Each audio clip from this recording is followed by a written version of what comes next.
Hello, we're in day 256 of the Old Testament readings. We're in Isaiah 30 through to 32 verse 20, and we have some hope. There's a glimmer of light in these kind of prophecies and visions that Isaiah's been given. And in verse 18, just before this bit, it says, "Yet the Lord longs to be gracious to you. Therefore he will rise up to show you compassion, for the Lord is a God of justice.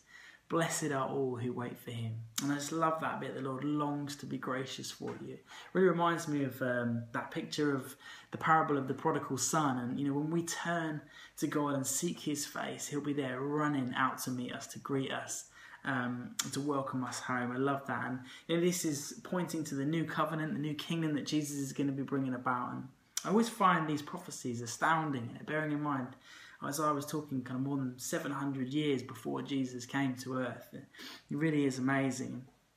Then in verse 31, he goes on to say, "Woe to those who go down to Egypt for help, who rely on horses, who trust in the multitude of their chariots, and in the great strength of their horsemen, but do not look to the Holy One of Israel, or seek help from the Lord." I don't own any horses or chariots, although that would be pretty cool. But, there are things in my life. What are the kind of earthly things that I rely on that take up too much of my time, my money, my thoughts? What are the things I put my trust in that are temporary?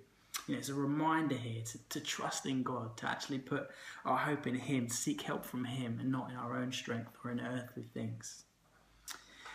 I think the key thing to take from some of these passages that we don't quite understand or don't always seem that clear is one, to remember that God is wise and just and good, and two, that we are to wait for him. It said there, those who seek help from the Lord, those that wait, blessed are those who wait for him.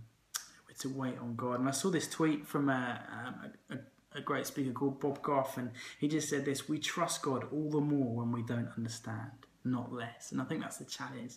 In those moments where we can't quite see the full picture, when we don't get it, let's trust God all the more. Have a great day. God bless.